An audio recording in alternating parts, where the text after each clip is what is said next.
Hello everyone. जहां हम last video में अपने कंडक्टेंस के बारे में डिस्कस कर रहे थे और कंडक्टेंस में हमने मोलर कंडक्टेंस और इक्विवेलेंट कंडक्टेंस क्या होता है उसके बारे में हमने कंप्लीटली डिस्कस कर लिया है। ठीक है, आज हम जो बात करने वाले हैं वो हम उसी के आगे बात करेंगे कि कंडक्टेंस किस तरीके से वेरी करता है, मतलब किस किस फैक्टर पे कंडक्टेंस डिपेंड करता है, इसके बारे में आज हम डिस्कस करेंगे। बहुत इंपॉर्टेंट पॉइंट बनता है यहां से, क्योंकि सबसे ज्यादा इंपॉर्टेंट आपका कोलर्स लॉ आता है, वो हम आगे चल के डिस्कस करेंगे इसी में।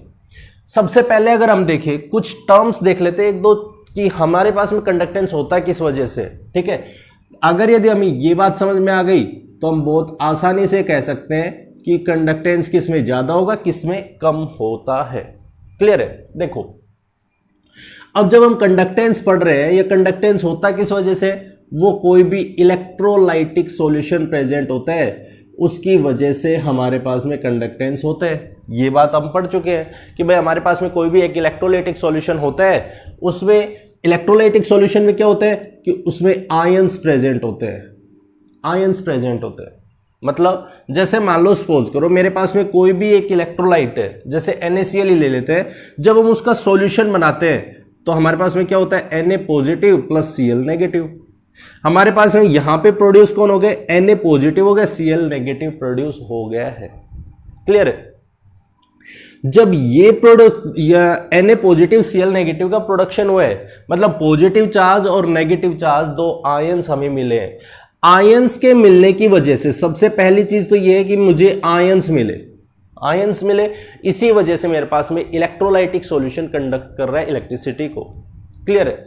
अब मेरे पास में यहां पे Na positive Cl negative ions मिले तो मेरे पास पहली चीज तो ये आ गई कि ये आयन पे डिपेंड करेगा। अगर यदि ये आयन ही नहीं होंगे, भाई आयन ही नहीं है, मान लो ये NaCl सॉलिड स्टेट में पड़ा हुआ है तो पड़ा रहे, हमें कोई यूज ही नहीं है इसका। बात क्लियर है? तो हमने सबसे पहली चीज क्या बनाई, इसकी आयंस बनाए।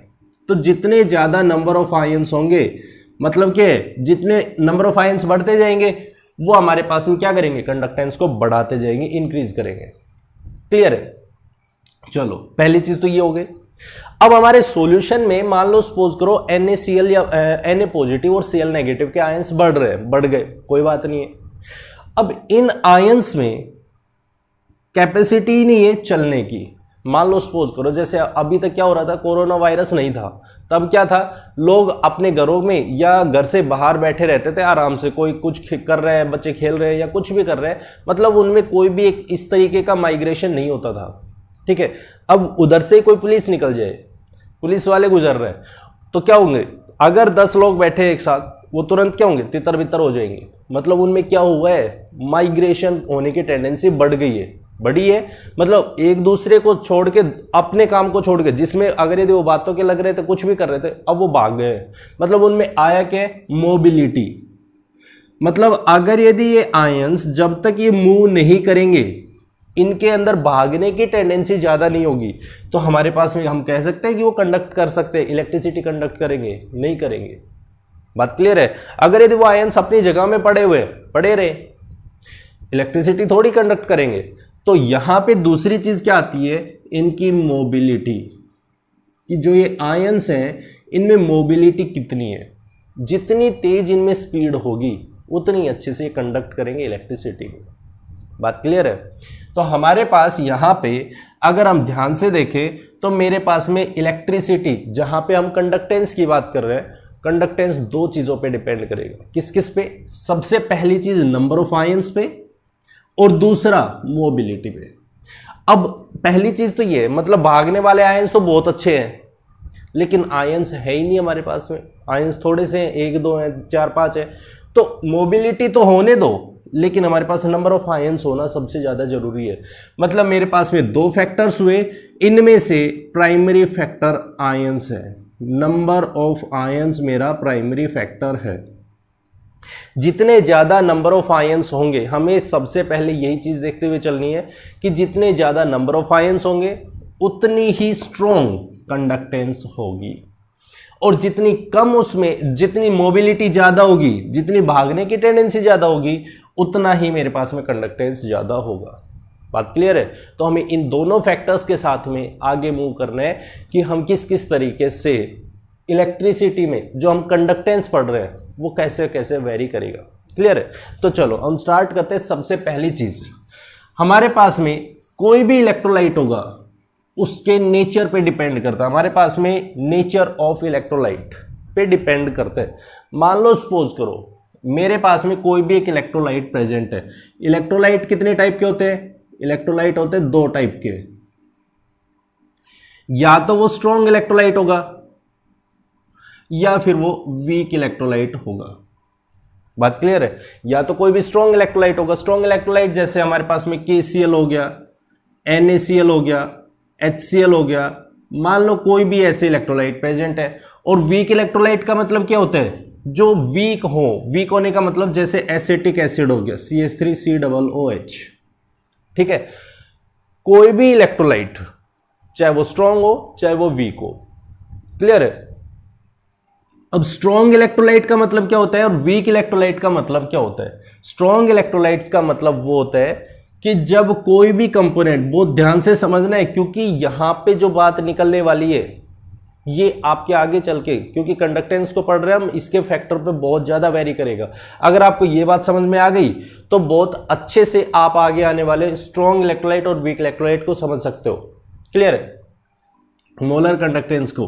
तो हमारे पास में जब स्ट्रॉन्ग इलेक्ट्रोलाइट है, इसका मतलब क्या है? ये जब भी स्ट्रॉन्ग इलेक्ट्रोलाइट होते हैं तो इनका डिसोसिएशन 100% होता है। इनका जो डिसोसिएशन होता है वो 100% होता है। मतलब पूरी तरीके से जैसे हमने पानी डाला, पानी डालते ही तुरंत डिसोसिएट हो जाएंगे। क्लियर है? अब ये 100% डिसोसिएट होंगे तो मतलब मेरे पास में 100% के पॉजिटिव बनेगा, 100% Cl नेगेटिव बनेगा। बात क्लियर है? मतलब यहां पे जो आयंस बनेंगे वो 100% बनेंगे। डिसोसिएशन 100% है।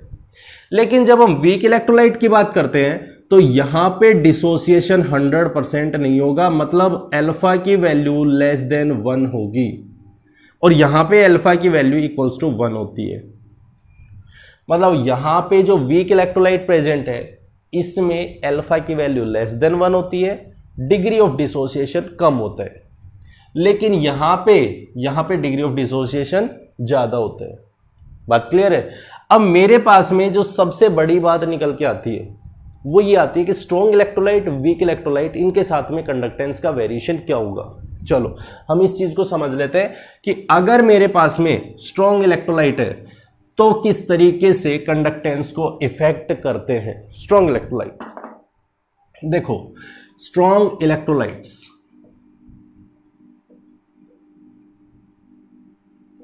स्ट्रॉन्ग इलेक्ट्रोलाइट्स में हम किस तरीके से वेरिएशन देखते हैं, ध्यान से समझना है। मेरे पास है, मान लो कोई भी एक सॉल्यूशन है, उसके अंदर आयंस पड़े हुए हैं। जब स्ट्रॉन्ग इलेक्ट्रोलाइट्स है, स्ट्रॉन्ग इलेक्ट्रोलाइट है तो इसका मतलब क्या है? उनके बीच में फोर्स ऑफ अट्रैक्शन किसके बीच में? पॉजिटिव चार्ज और नेगेटिव चार्ज के बीच में स्ट्रॉन्ग होगा। ये बात हम जानते हैं भाई, उनके बीच में फोर्स ऑफ अट्रैक्शन स्ट्रॉन्ग होगा। और स्ट्रॉन्ग होगा तो हमें क्या करना है? हम तो एक चीज बताना चाह रहे हैं, पहले तो हमें इस फोर्स ऑफ अट्रैक्शन को ब्रेक करना है, क्योंकि जब ब्रेक करेंगे तभी तो मेरे पास में आयंस बनेंगे। आयंस जनरेशन कैसे होगी? जब हम इस फोर्स ऑफ अट्रैक्शन को तोड़ेंगे। और दूसरा काम हम क्या करेंगे? दूसरा काम हम जब इसको ब्रेक कर चुके हैं तो हम इसको माइग्रेशन करवाना स्टार्ट करेंगे। माइग्रेशन का मतलब क्या है? कि हम इन आयंस में मोबिलिटी लाना चाहेंगे। और मोबिलिटी कब आएगी? जब ये आयंस एक दूसरे से दूर दूर जाएंगे, क्योंकि इनके बीच में अगर यदि ये पास पास पड़े रह गए, पॉजिटिव चार्ज नेगेटिव चार्ज, तो इनके बीच में तो वापस अट्रैक्शन होगा। बात तो क्लियर है ना? इनके बीच में अट्रैक्शन वही होगा और अट्रैक्शन को हमें दूर करना है। बात क्लियर है? अगर हम इसमें मोबिलिटी चाहते हैं तो हमें क्या करना पड़ेगा? इस नेगेटिव चार्ज को दूर भगाना पड़ेगा, पॉजिटिव चार्ज को दूर भगाना पड़ेगा। क्लियर? तो ये कब पॉसिबल है? ये पॉसिबल कब है? तो हम यहां पे एक वर्ड यूज करते हैं जिसको हम बोलते हैं डाइल्यूशन। डाइल्यूशन का मतलब होता है हम डाइल्यूट करते किसी भी सॉल्यूशन को। और डाइल्यूट कैसे करते हैं? डाइल्यूट करते हैं हम उसमें वाटर ऐड करने पे, वाटर को उसमें एडिशन करवाते हैं। और जैसे हम वाटर को एडिशन करवाते हैं तो हमारे पास में क्या होगा, हमारे पास ये सॉल्यूशन मान लो यहां पे था, ध्यान से समझनी इस बात को, बहुत इंपॉर्टेंट है। इसका कोई भी वॉल्यूम है वो V है, मान लो सपोज करो मेरे पास इसका जो वॉल्यूम है वो V वॉल्यूम इस सॉल्यूशन का प्रेजेंट है, क्लियर है। अब मेरे पास एक और कंटेनर लिया जिसका वॉल्यूम V है, V वॉल्यूम है, और जो पूरी तरीके से पानी से भरा हुआ है, ठीक है। अब हम इसमें क्या कर रहे हैं, हम इसमें पानी को ऐड करने लग रहे हैं, इसमें पानी ऐड किया, पानी ऐड कर रहे हैं। पहले ये जो आयंस प्रेजेंट थे उन आयंस के बीच में डिस्टेंस था वो इतना सा था, इतना सा डिस्टेंस था। कब, जब ये V वॉल्यूम था। अब हमने जैसे इसमें पानी ऐड किया, पानी ऐड करने लगे, पानी ऐड करने लगे, ऐड करने लगे, तो मेरे पास में ये जो आयंस प्रेजेंट थे, मान लो इस V वॉल्यूम में 10 आयंस प्रेजेंट थे। जो मेरा वॉल्यूम V है उसमें मान लो सपोज करो 10 आयंस प्रेजेंट है, क्लियर है। अब ये जो 10 आयंस प्रेजेंट है इसमें अब मैंने V वॉल्यूम और ऐड कर दिया, किसका, पानी का। मैंने NaCl ऐड नहीं किया है, इसमें positive charge negative charge add नहीं किए, मैंने इसमें क्या ऐड किया है, सिर्फ वाटर ऐड किया है, लेकिन वॉल्यूम कितना ऐड कर दिया, और V वॉल्यूम और ऐड कर दिया। तो मतलब मेरा टोटल वॉल्यूम कितना हो गया, टोटल वॉल्यूम हो गया मेरा दैट इज 2V, 2V के बराबर 2 वॉल्यूम हो चुका है। बात क्लियर है, वॉल्यूम क्या हो गया मेरा, ट्वाइस हो गया है। लेकिन नंबर ऑफ आयंस कितने, नंबर ऑफ आयंस कितने, वो तो मेरे 10 के 10 ही हैं। अरे भाई नंबर ऑफ आयंस थोड़ी उसमें ऐड किए, नंबर ऑफ आयंस तो उतने ही है। और जब नंबर ऑफ आयंस 10 हैं तो इसका मतलब क्या होगा, इनके बीच में, अब पहले तो ये जो 10 आयंस थे वो V वॉल्यूम में थे, अब कितने में, 2V वॉल्यूम में। तो मतलब वॉल्यूम बढ़ गया, किसमें, जब हमने डाइल्यूशन किया है तो वॉल्यूम इंक्रीज कर गया, ये बात इंपॉर्टेंट है। डाइल्यूशन करने पे वॉल्यूम इंक्रीज हो गया, और वॉल्यूम इंक्रीज हो गया तो हमारे पास में दूसरी चीज क्या आई, इनके बीच में नंबर ऑफ आयंस है वो घट गए हैं, क्योंकि भाई पर यूनिट वॉल्यूम हमारे पास में आयंस घटे हैं ना। पहले तो वही वॉल्यूम, जितने आयंस थे वो आयंस कितने में थे, वो V वॉल्यूम में थे, लेकिन अब कितने में हो गए, 2V वॉल्यूम में। नंबर ऑफ आयंस घटे, लेकिन इनके बीच में अब डिस्टेंस बढ़ गई है। क्या, कि एक आयन यहां पे पड़ा हुआ है, दूसरा आयन यहां पे पड़ा हुआ है, तीसरा आयन यहां पे पड़ा हुआ है, चौथा यहां पे, पांचवा यहां पे, मतलब इस तरीके से इनके बीच में डिस्टेंस हो गई है। अब ये दूर दूर हो गया, पहले इनको इतने 10 आयंस इतने से वॉल्यूम में थे, अब ये आयंस इतने वॉल्यूम में हो गए। अब जब ये दूर दूर हो गए तो क्या इनके बीच में फोर्स ऑफ अट्रैक्शन वीक हो गया, इनके बीच में फोर्स ऑफ अट्रैक्शन क्या हो गया, डिक्रीज हो गया। और जब फोर्स ऑफ अट्रैक्शन डिक्रीज हो गया तो इसका मतलब क्या हुआ, सिंपल सा हमारे पास में आ गया, मोबिलिटी बढ़ गई है, मोबिलिटी बढ़ गई है। बात क्लियर हो गई, इनके बीच में मोबिलिटी बढ़ी है। बात फैक्टर का है कि हमारे पास ये बात तो ठीक है, नंबर ऑफ आयंस घट गए हैं, लेकिन उसके साथ में पहले क्या हो रहा था, पहले भाई इनके बीच में स्पेस कम था, मतलब इनके बीच में force of attraction, number of ions ठीक थे, 10 थे, वो आयंस ज्यादा थे, लेकिन उनके बीच में मोबिलिटी नहीं थी। मोबिलिटी क्यों नहीं थी, क्योंकि इनके बीच में फोर्स ऑफ अट्रैक्शन ज्यादा लग रहा था, एक दूसरे को अपनी तरफ खींचने लग रहे थे। हमने क्या किया, इस फोर्स ऑफ अट्रैक्शन को तोड़ा है।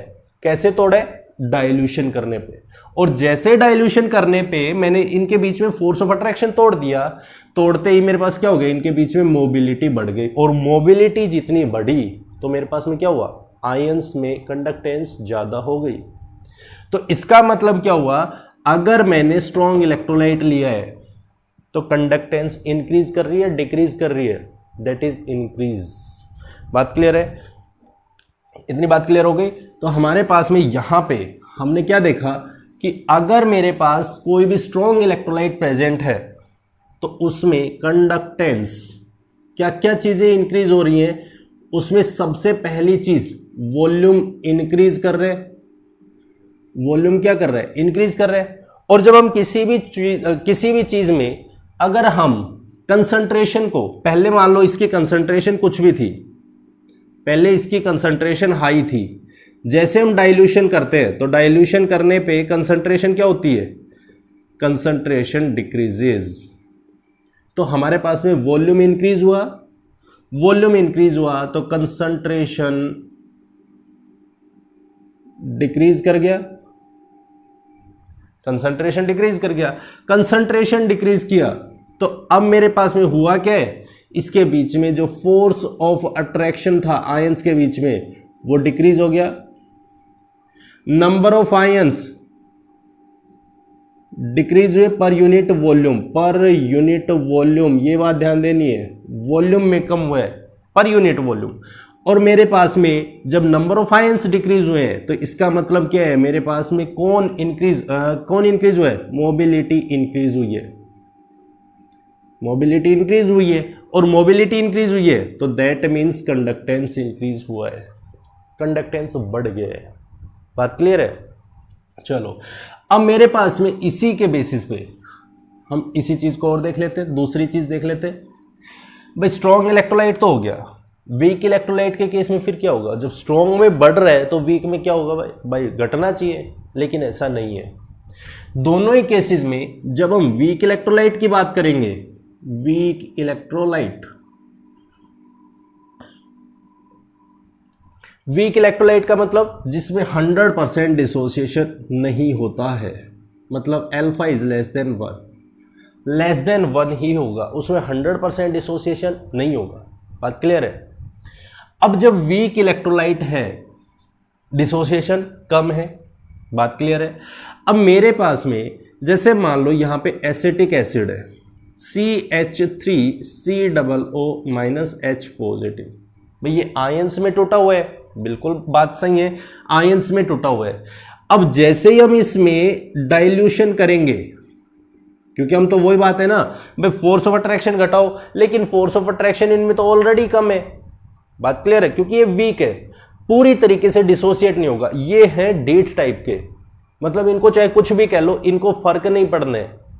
बात क्लियर है। तो हम क्या करते हैं, जैसे ही हम इसमें डाइल्यूशन करेंगे तो इससे हमारे पास में इसमें डिसोसिएशन बढ़ते चले जाते हैं। जब हम वीक इलेक्ट्रोलाइट की बात करते हैं तो यहां पे कंडक्टेंस बढ़ता है, कंडक्टेंस बढ़ता है। कैसे बढ़ता है, और ये ऐसा भी नहीं है कि बिल्कुल जैसे भाई डिक्रीज हो रहा है या इंक्रीज हो रहा है इस तरीके से बढ़ता है, एकदम सडन चेंज आता है इसमें। कैसे चेंज आता है, जैसे हम इसमें डाइल्यूशन करते हैं तो हमारे पास इनके जो आयंस प्रेजेंट है, ये जो आयंस प्रेजेंट है इनके बीच में हम डिसोसिएशन करवाते हैं। मतलब मेरे पास में जब CH3COOH है, हम डाइल्यूट करेंगे तो इनका डिसोसिएशन लगातार इंक्रीज करता चला जाता है, मतलब अल्फा बढ़ता चला जाता है।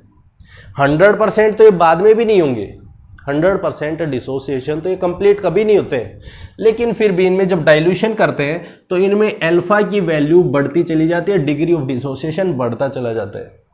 और जब डिग्री ऑफ डिसोसिएशन बढ़ेगा तो इसका मतलब क्या है, आयंस भी ज्यादा जनरेट होंगे, आयंस की भी जनरेशन ज्यादा होगी। और जब आयंस की जनरेशन ज्यादा होगी तो इसका मतलब जब वो डिस्टेंस, क्योंकि हम डाइल्यूट कर रहे हैं तो ऑब्वियस सी बात है उनमें मोबिलिटी भी बढ़ेगी, मोबिलिटी भी इंक्रीज करेगी। और मोबिलिटी इंक्रीज करेगी तो हमारे पास में कंडक्टेंस भी इंक्रीज करेगा। मतलब दोनों फैक्टर्स को ध्यान देना है। कौन कौन सा, स्ट्रॉन्ग इलेक्ट्रोलाइट और वीक इलेक्ट्रोलाइट, दोनों में अलग अलग केसेस हैं। बात क्लियर हो रही है।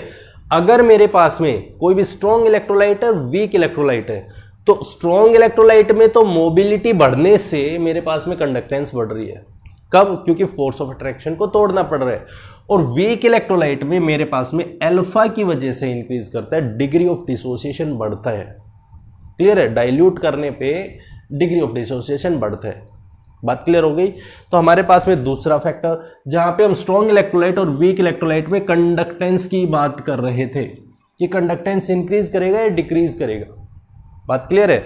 तो हम इसी में अगर एक छोटी सी चीज देखें, यहां पे हमारे पास में एक रिलेशन देखा गया कि भाई चलो ग्राफ बना के देखते हैं। एक छोटा सा ग्राफ देख लेते हैं जहां पे हमें स्ट्रॉन्ग इलेक्ट्रोलाइट और वीक इलेक्ट्रोलाइट पे ये देखा गया कि इसमें किस किस तरीके से वेरिएशन होता है। देखो, इसमें ये बोला गया कि अगर मेरे पास में कंसंट्रेशन के साथ में कंडक्टेंस को अगर यदि मेजर करते हैं, कंडक्टेंस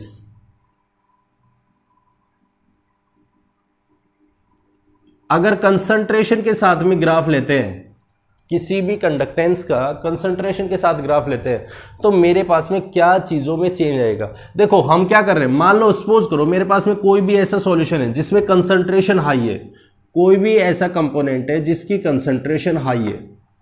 जैसे मान लो सपोज करो मेरे पास में ये कोई भी कंपोनेंट था, ये कोई भी मेरा कंटेनर है। इस कंटेनर में मैंने क्या देखा कि हम यहां पे इसकी कंसंट्रेशन है वो कुछ भी है, मान लो ये 1 मोलर का सॉल्यूशन है, 1 मोलर का सॉल्यूशन है, क्लियर है।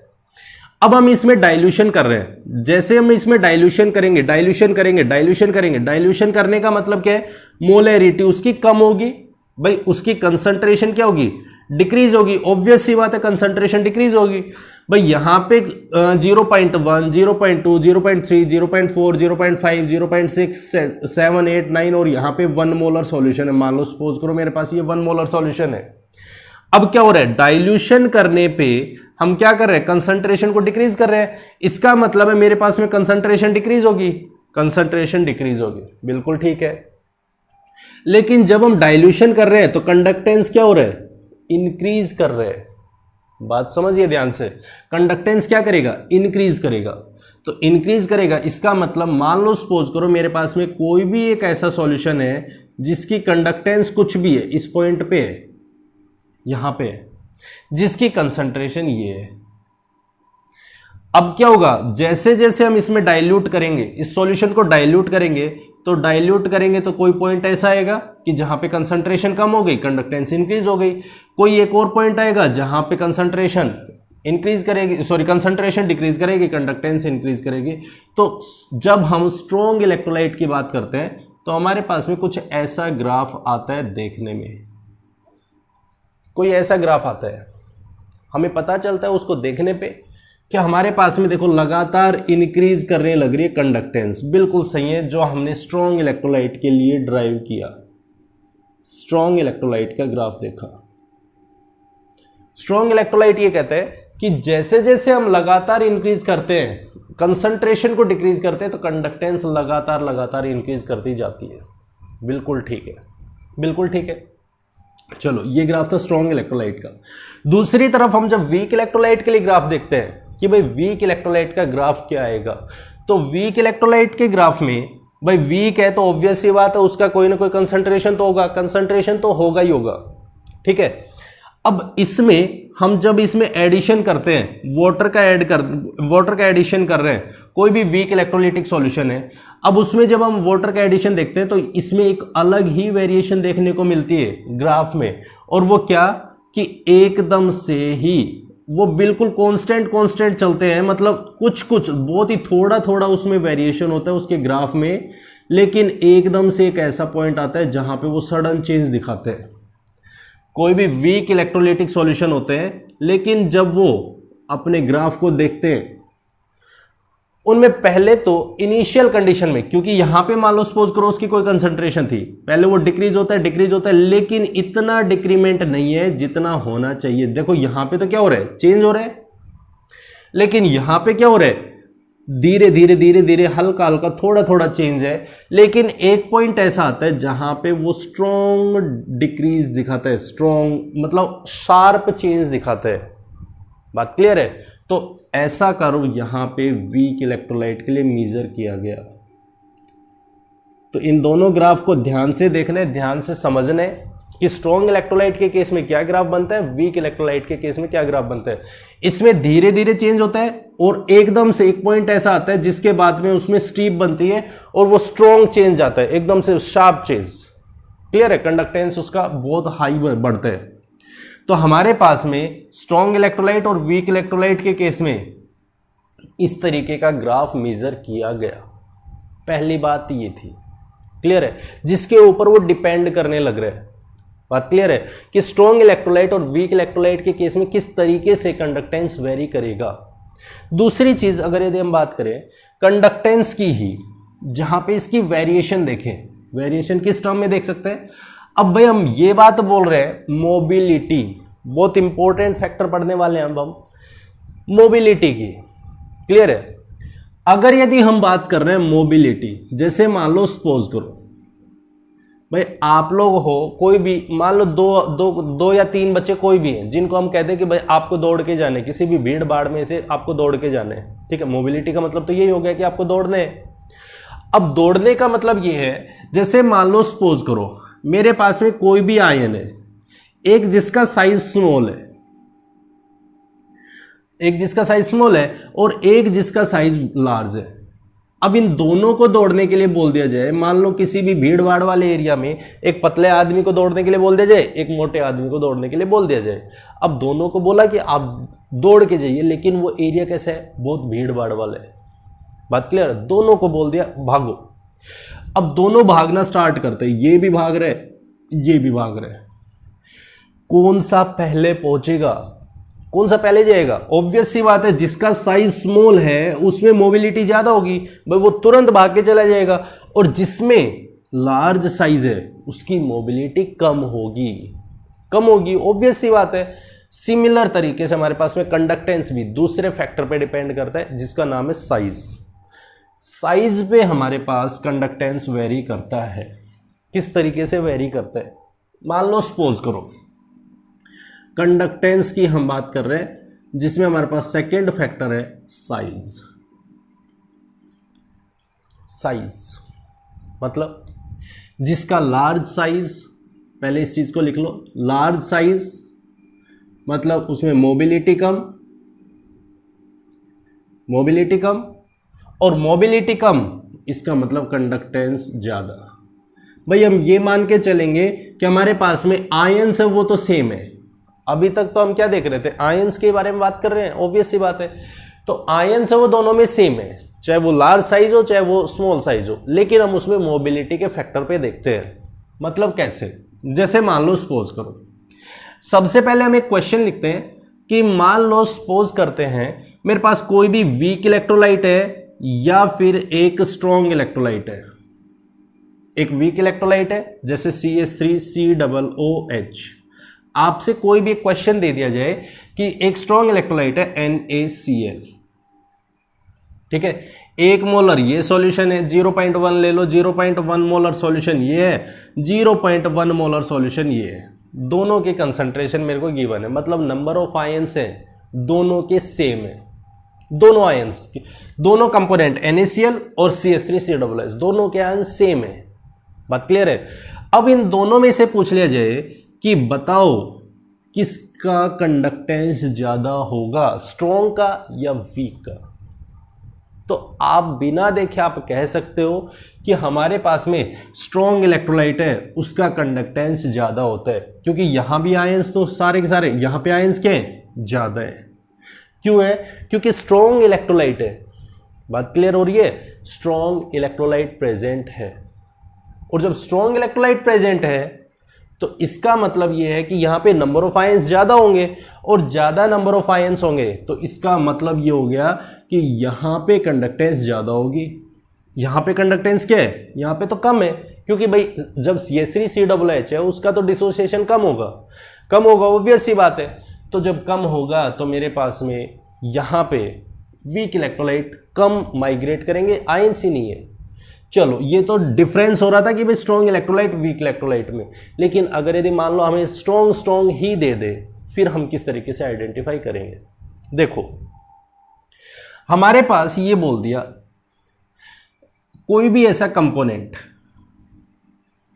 जहां पे हमारे पास मान लो LiCl, NaCl, KCl और RbCl और CHCl, हमारे पास में ये कोई भी कंपोनेंट दे दिए और बोल दिया आइडेंटिफाई कीजिए, आइडेंटिफाई करो कि हमारे पास किस में कंडक्टेंस ज़्यादा है। सभी की कंसंट्रेशन सेम है, सभी की कंसंट्रेशन 1 मोलर है, मतलब सारे के सारे हमारे पास में स्ट्रॉन्ग इलेक्ट्रोलाइट है, ऑल आर स्ट्रॉन्ग इलेक्ट्रोलाइट्स, बिल्कुल सही बात है। और इनमें से आइडेंटिफाई कीजिए कि किस इलेक्ट्रोलाइट में या किस इलेक्ट्रोलाइट की कंडक्टेंस ज़्यादा होगी। बात क्लियर है। अब हम यहां पे देखते हैं, भाई मेरे पास में क्लोरीन क्लोरीन क्लोरीन क्लोरीन तो सेम है सभी में, यहां भी Cl है यहां भी Cl है, मतलब मेरे पास में जो नेगेटिव आयन है वो तो सेम है। क्योंकि अब हम इसमें ये नहीं देखेंगे कि इस आयन में किसके आयंस के बीच का गैप ज्यादा है या कम है। भाई कंसंट्रेशन दे दिया, हम डाइल्यूट नहीं कर रहे अब इसको, हमारे पास में कंसंट्रेशन दे दिए, कंसंट्रेशन दे दिए तो मुझे आयंस देखने। अब वो चीज देखनी है कि किसमें स्पीड ज्यादा होगी। भाई आयंस तो सभी में सेम है क्योंकि ये तो स्ट्रॉन्ग है तो टूटेंगे। अब मुझे ये देखना है कि इसमें मोबिलिटी किसकी ज्यादा है। जिसकी मोबिलिटी ज्यादा, ऑब्वियस सी बात है उसमें कंडक्टेंस ज्यादा होगी। तो वो कैसे चेक करें, कैसे देखेंगे। तो हमारे पास अगर यदि हम देखते हैं, मान लो सपोज करो अब यहां पे इनको रहने देते हैं, इनको छोड़ देते हैं, कंपोनेंट को छोड़ के हम एक अलग कॉन्सेप्ट पे बात करते हैं, एक छोटे से कॉन्सेप्ट पे। हमारे पास मान लो सपोज करो मेरे पास में लिथियम पॉजिटिव है, सोडियम पॉजिटिव है, पोटेशियम पॉजिटिव है, रुबिडियम पॉजिटिव है और सीजियम पॉजिटिव है। मेरे पास में दो वर्ड्स आते हैं जिसको हम बोलते हैं, या तो हमारे पास में कौन कौन से, एक तो मोल्टन स्टेट और एक एक्वस स्टेट। जब हम किसी भी मोल्टन स्टेट की बात करते हैं, मोल्टन स्टेट का मतलब है जब हम उसको नॉर्मली एक एक इलेक्ट्रॉन उसमें से इजेक्ट किया है, जब वो अपनी सॉलिड स्टेट, जब वो अपने नॉर्मल में, जब हमने उसके गैसियस फेज में से एक इलेक्ट्रॉन इजेक्ट किया, तब हमारे पास में, हमें ये बात तो पता है पहले आयंस को छोड़ दो, अगर हम सीधा इसमें से पॉजिटिव चार्ज ना होने की बजाय हम इसमें साइज को वेरिएट करवाते हैं, साइज का वेरिएशन, तो साइज सबसे ज्यादा किसका, सबसे ज्यादा इस तरीके से वेरिएशन होता है। मतलब अगर यदि हम नॉर्मल जर्नल ट्रेंड देखें जो हमारे पीरियडिक टेबल में होता है, वो हमारे पास में ट्रेंड क्या होता है, lithium sodium potassium rubidium caesium, यही होता है, साइज इंक्रीज करते हैं। अब मैं इसमें से एक इलेक्ट्रॉन इजेक्ट करवा देता हूं, तब मेरे पास क्या होगा, तब भी मेरे पास में यही होगा, सिमिलर होता है, सिमिलर होता है। मतलब मेरे पास में जो आयंस प्रेजेंट हैं वो आयंस में साइज किसका ज्यादा है, वो सीजियम प्लस का साइज ज्यादा है। अगर हम इसको नॉर्मल कंडीशन में देखते हैं, नॉर्मल कंडीशन में, तो मेरे पास में मोबिलिटी क्या आनी चाहिए, मोबिलिटी मेरे पास में आनी चाहिए कि मोबिलिटी इधर इंक्रीज करनी चाहिए, क्योंकि लिथियम क्लोराइड का साइज तो छोटा है और सीजियम क्लोराइड का साइज बड़ा है। क्यों, क्योंकि हम देख रहे हैं कि भाई सीजियम का साइज तो बहुत बड़ा है और साइज बड़ा है, तो इसका मतलब मोबिलिटी छोटी होगी। लेकिन हमारे पास में एक दूसरी बात और आती है। अब देखो एक वर्ड आता है जिसको हम बोलते हैं इलेक्ट्रॉन डेंसिटी। इलेक्ट्रॉन डेंसिटी का मतलब क्या होता है कि जो नंबर ऑफ आयंस हैं पर यूनिट वॉल्यूम, कितने number of ions per unit volume, ध्यान से समझना है। यहां पे अगर मैं इसकी बात करूं, आयंस तो सभी में सेम है, दैट इज 1, लेकिन वॉल्यूम, इसका वॉल्यूम छोटा, इसका इससे बड़ा, इसका इससे बड़ा, इसका आयन का जो साइज है वो और भी बड़ा है, और इसका तो सबसे बड़ा वॉल्यूम है। मतलब वॉल्यूम सबसे ज्यादा किसका है, वॉल्यूम सबसे ज्यादा है सीजियम का, और सीजियम का वॉल्यूम बड़ा है। इसका मतलब इलेक्ट्रॉन डेंसिटी इसकी, इलेक्ट्रॉन डेंसिटी इसकी क्या है, सबसे कम है, सबसे लो इलेक्ट्रॉन डेंसिटी और सबसे हाई इलेक्ट्रॉन डेंसिटी है। और जब हाई इलेक्ट्रॉन डेंसिटी, तो हमारे पास में यहां पे ध्यान देना है, आपको दोनों टर्म्स में कंफ्यूजन होगा। क्या क्या, पहला मोल्टन स्टेट में साइज इस तरीके से बढ़ रहा है, लेकिन अगर आपको बोल दिया जाए एक्वस कंडीशन में है, एक्वस कंडीशन में, एक्वस कंडीशन का मतलब अगर आपको ये लिख दिया lithium aqueous positive charge, sodium aqueous, potassium aqueous, और मेरे पास में रुबिडियम पॉजिटिव एक्वस, और फिर मेरे पास में सीजियम पॉजिटिव एक्वस। अब मुझसे इसके बारे में वेरिएट करवा लें कि यहाँ पे साइज बताओ, तो इसका जस्ट अपोजिट केस बनता है, जहाँ पे लिथियम का साइज सबसे बड़ा, सोडियम का, पोटेशियम का, रुबिडियम का और सीजियम का। तो मतलब मेरे पास में यहाँ से ये बात निकल के आ गई कि लिथियम पॉजिटिव का साइज सबसे बड़ा है। किस केस में, क्यों हो रहा है, एक्वस कंडीशन में क्यों हो रहे, भाई इलेक्ट्रॉन डेंसिटी ज्यादा, इलेक्ट्रॉन डेंसिटी ज्यादा है, और ज्यादा है तो इसका मतलब क्या है, भाई अगर मान लो सपोज करो मेरे पास में पैसे बहुत ज्यादा हैं तो मैं क्या करूंगा, मेरे को कुछ भी दिखे मैं खरीद सकता हूं, उसको खरीद सकता हूं ना। अगर मेरे पास में यहाँ पे लिथियम पॉजिटिव है, इसकी इलेक्ट्रॉन डेंसिटी ज्यादा है, मतलब इसके पास में इलेक्ट्रॉन्स बहुत सारे हैं, तो वो क्या करेगा, वाटर मॉलिक्यूल्स को बहुत सारे खींचेगा अपनी तरफ। जब वाटर को अपनी तरफ खींचेगा तो इसके पास एक आउटर लेयर बन जाएगी जहां पे पानी के मॉलिक्यूल्स इसको क्या करेंगे, लिथियम आयन को सराउंड कर लेंगे। और जब वो सराउंड करेंगे तो इसके साइज को क्या कर देंगे, बड़ा बना देंगे। इसकी इलेक्ट्रॉन डेंसिटी कम है, और डेंसिटी कम है तो इसका मतलब क्या है, इसको सराउंड करेंगे बहुत ही कम, थोड़े से। जब थोड़े से करेंगे तो इसका मतलब क्या है, यहां पे साइज कम हो जाएगा। बात क्लियर है? तो इसका मतलब क्या हुआ, इसका साइज बड़ा, इसका साइज छोटा। तो सिमिलर तरीके से हम यहां पे कह सकते हैं कि कौन ज्यादा माइग्रेट करेगा, ज्यादा माइग्रेट कौन करेगा हमारे पास में। तो इस केस को भी बहुत इंपॉर्टेंटली समझ लेना कि मेरे पास अगर ये पूछा जाता है कि किसका आयंस में कंडक्टेंस ज्यादा है, तो लिथियम Cl, इसका कंडक्टेंस कम, सोडियम क्लोराइड, इसका कंडक्टेंस उससे ज़्यादा, फिर हमारे पास में पोटाशियम क्लोराइड, रुबिडियम क्लोराइड और फिर सीजियम क्लोराइड। इनका साइज हमारे पास में साइज वेरिएशन पे भी कंडक्टेंस वेरी करेगा। क्यों करेगा? क्योंकि मोबिलिटी किसकी ज़्यादा है, वो इसकी ज़्यादा है, इसकी कम, सबसे कम लिथियम क्लोराइड की, तो वो साइज के फैक्टर पे भी डिपेंड करता है। दोनों चीज़ों के दोनों फैक्टर्स को आप बहुत ध्यान से समझेंगे और उसके बाद ही इस चीज़ को करेंगे। ठीक है, कि हमारे पास में किस तरीके से साइज वेरी कर रहे हैं, किस तरीके से हमारे पास में स्ट्रॉन्ग इलेक्ट्रोलाइट, वीक इलेक्ट्रोलाइट है वो किस तरीके से डिसोसिएट हो रहे हैं। तीसरा फैक्टर एक और आता है जिसको एक और डिस्कस कर लेते हैं, टेम्परेचर का मतलब है अगर हम टेम्परेचर को बढ़ाते हैं, भाई देखो अगर मान लो सपोज करो मेरे पास में कोई भी एक इलेक्ट्रोलाइट है, अब उसमें पॉजिटिव चार्ज पड़ा है, नेगेटिव चार्ज पड़ा है, यहाँ पे पॉजिटिव है, यहाँ पे नेगेटिव है। अब पॉजिटिव नेगेटिव हम 25 डिग्री सेल्सियस पे ले रहे हैं, ठीक है, प्लस चार्ज माइनस चार्ज। अब मैं इसको क्या करूं, मैं इसको हीटिंग करना स्टार्ट कर दूं। जैसे मैं इसको हीट करना स्टार्ट करूंगा मेरे पास क्या होगा, इन प्लस चार्ज और माइनस चार्ज में मोबिलिटी बढ़ेगी। मोबिलिटी कैसे बढ़ेगी, काइनेटिक एनर्जी बढ़ेगी। भाई इन आयंस में काइनेटिक एनर्जी बढ़ेगी, और काइनेटिक एनर्जी बढ़ेगी तो इसका मतलब क्या है, मोबिलिटी बढ़ने लग रही है, मोबिलिटी इंक्रीज कर रही है। और जब मोबिलिटी इंक्रीज कर रही है तो इसका मतलब क्या हो गया, कंडक्टेंस लगातार इंक्रीज करेगी। तो हमारे पास में यहां पे कौन सा फैक्टर हो गया है, टेम्परेचर का।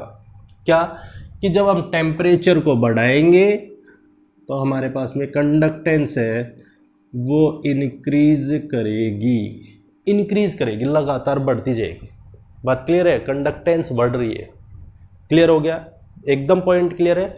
तो अभी तक हम जो बात कर रहे थे वो कंडक्टेंस की बात कर रहे हैं कि कंडक्टेंस इंक्रीज करेगा, डिक्रीज करेगा, किस तरीके से।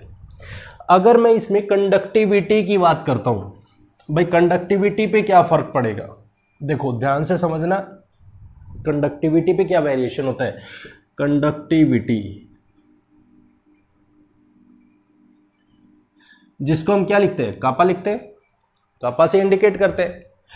अब हम उसके लिए क्या बोल रहे थे कि भाई हम ये बात कर रहे हैं, मान लो मेरे पास में कोई भी एक पर यूनिट वॉल्यूम, यहां पे यही बात होती थी कि भाई हम कंडक्टिविटी किसको बोलते हैं कि एक यूनिट वॉल्यूम जिसकी 1 सेंटीमीटर लेंथ है, हाइट है, ब्रेथ है, और उसमें हमारे पास में जो भी कंडक्टेंस होगा, जो भी कंडक्टिविटी होगी, या उसमें जो भी इलेक्ट्रिसिटी होगी, हम एक छोटे से पार्ट को निकाल लेते हैं, और अगर यदि उसके कंप्लीट वॉल्यूम को कैलकुलेट कर ले और उसे एक छोटे से पार्ट से मल्टीप्लाई कर दे तो हमारे पास में कंडक्टेंस आ जाता है ओवरऑल।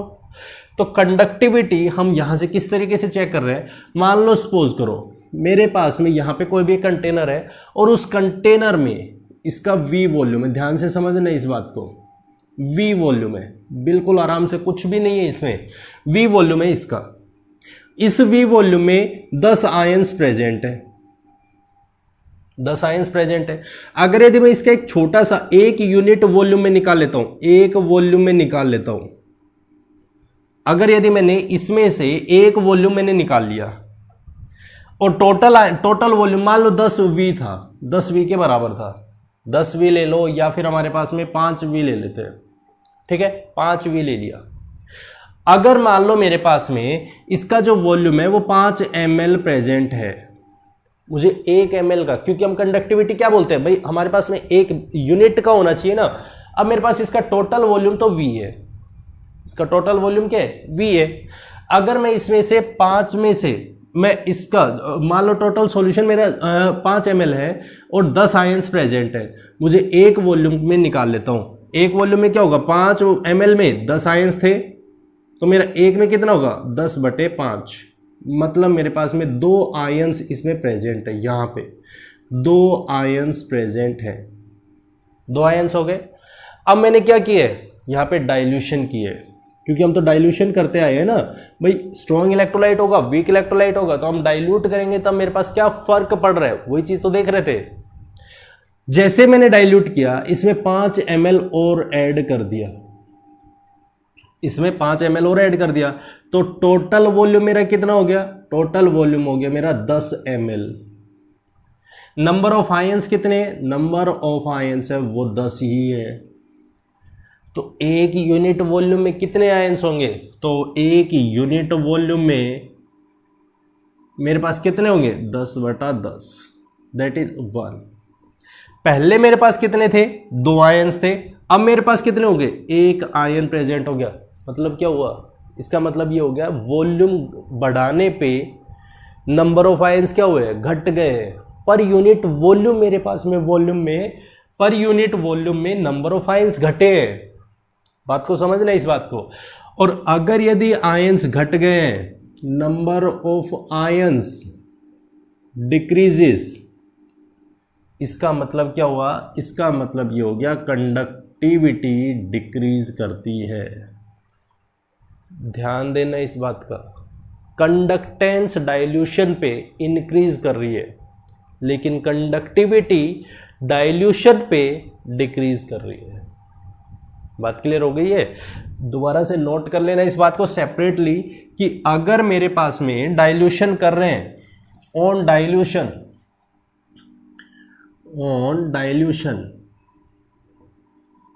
डाइल्यूशन करने पे मेरे पास में conductance increases but conductivity decreases. Conductivity क्या कर रही है, डिक्रीज कर रही है। इसी के फैक्टर पे हम लैम्डा एम की वैल्यू देखते हैं। लैम्डा एम मोलर कंडक्टेंस पे क्या फर्क पड़ेगा और लैम्डा इक्विवेलेंट पे क्या फर्क पड़ेगा। लैम्डा एम का फॉर्मूला क्या होता है, लैम्डा एम का फॉर्मूला होता है lambda M is equals to kappa into 1000 upon molarity. हम इसके फॉर्मूला को देखते हैं।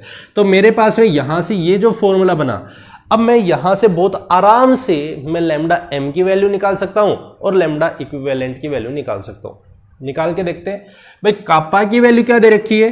कापा के बारे में तो हमने पढ़ा है, जब हम डाइल्यूशन करते हैं तो कापा की वैल्यू तो डिक्रीज करती है, कापा तो डिक्रीज कर रहे हैं और लैम्डा एम है वो डायरेक्टली प्रोपोर्शनल है कापा का। इसका मतलब जब हम कंडक्टिविटी के हिसाब से देखते हैं तो ये डिक्रीज कर रहे हैं तो ये भी डिक्रीज करना चाहिए। ऑब्वियस सी बात है, डायरेक्टली प्रोपोर्शनल है। चलो कोई बात नहीं है। इसमें एक और भी फैक्टर है, कौन सा, लैम्डा एम है वो इनवर्सली प्रोपोर्शनल है मोलैरिटी का, या फिर हम ये कह सकते हैं मोलैरिटी का। Lambda M inversely proportional to molarity. और जब हम डाइल्यूशन करते हैं तो ऑब्वियस सी बात है कंसंट्रेशन क्या होती है, वो डिक्रीज ही होती है। बिल्कुल भाई डिक्रीज होती है। ये डिक्रीज होगी तो हमारे पास में ये इंक्रीज करेगा।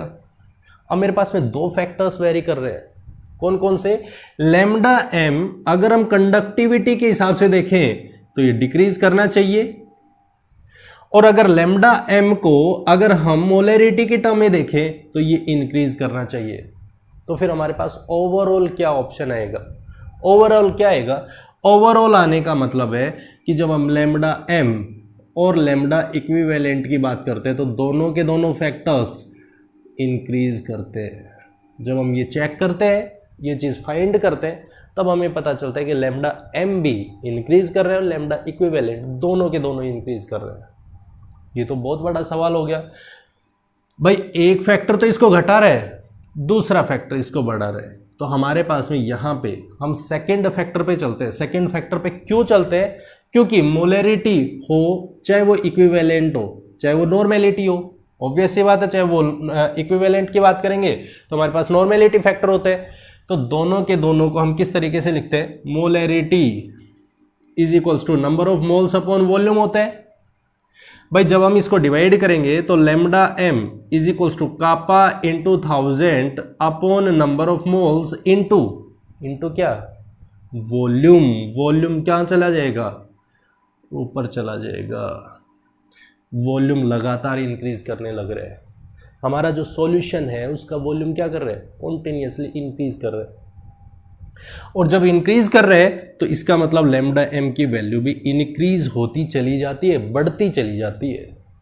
सेम फैक्टर मेरे पास में यहां पे लैम्डा इक्विवेलेंट के टर्म में बनता है कि वॉल्यूम तो बढ़ने लग रहा है ना, वॉल्यूम बढ़ रहा है, तो उसी के बेसिस पे हम कहते हैं कि हमारे पास में लैम्डा एम इंक्रीज करता चला जाएगा। बात क्लियर हो गई है? एकदम क्लियर है कि मेरे पास में कंडक्टेंस किस तरीके से वेरी करते हैं, किस किस फैक्टर पे डिपेंड करते हैं, वो ध्यान से और बहुत आराम से आपको समझना है। बिल्कुल भी इसमें कंफ्यूज नहीं होने कि मेरे पास में लैम्डा एम बढ़ेगा, लैम्डा एम घटेगा, कंडक्टिविटी बढ़ेगी, कंडक्टेंस बढ़ेगी, सभी के सभी टर्म्स को बिल्कुल सेपरेटली नोट डाउन करना है। बात क्लियर हो गई? तो यहाँ पे हमारा आज का लेक्चर तो यहीं पे, क्योंकि लेक्चर ऑलरेडी हो गया है बहुत ज़्यादा, तो कल हम इसी पे नेक्स्ट बात करेंगे कि हम किस तरीके से इसका कोलर्स लॉ आता है, किस तरीके से इनफाइनाइट डाइल्यूशन होता है, लिमिटिंग डाइल्यूशन, या फिर हम उसको बोल सकते हैं कि इनफाइनाइट मोलर कंडक्टेंस। उसके बेस पे हम क्वेश्चंस भी सॉल्व करेंगे और उसके बेस पे प्रैक्टिस करेंगे कि हमारे पास में अब इसमें 2 लेक्चर्स और बचे हैं कि जहां पे एक दिन तो हम बात करेंगे इसके बारे में, और दूसरा हमारे पास में फैराडे लॉ के बारे में कि फैराडे के क्या क्या लॉज थे, क्या क्या वो कहना चाह रहे हैं, उनके बारे में। क्लियर है? तो दोनों के दोनों इंपॉर्टेंट पॉइंट बनते हैं और इंपॉर्टेंट टॉपिक्स हैं। क्लियर? तो हमारे पास ये था आज का लेक्चर जिसमें हमने डिस्कस किया क्या क्या फैक्टर्स हैं। तो आई होप आप लोगों को ये लेक्चर पसंद आया होगा। अगर पसंद आया है तो इसे लाइक, कमेंट और शेयर जरूर करें, और अगर चैनल को अभी तक सब्सक्राइब नहीं किया है तो चैनल को सब्सक्राइब जरूर करें। Thank you very much and have a nice day.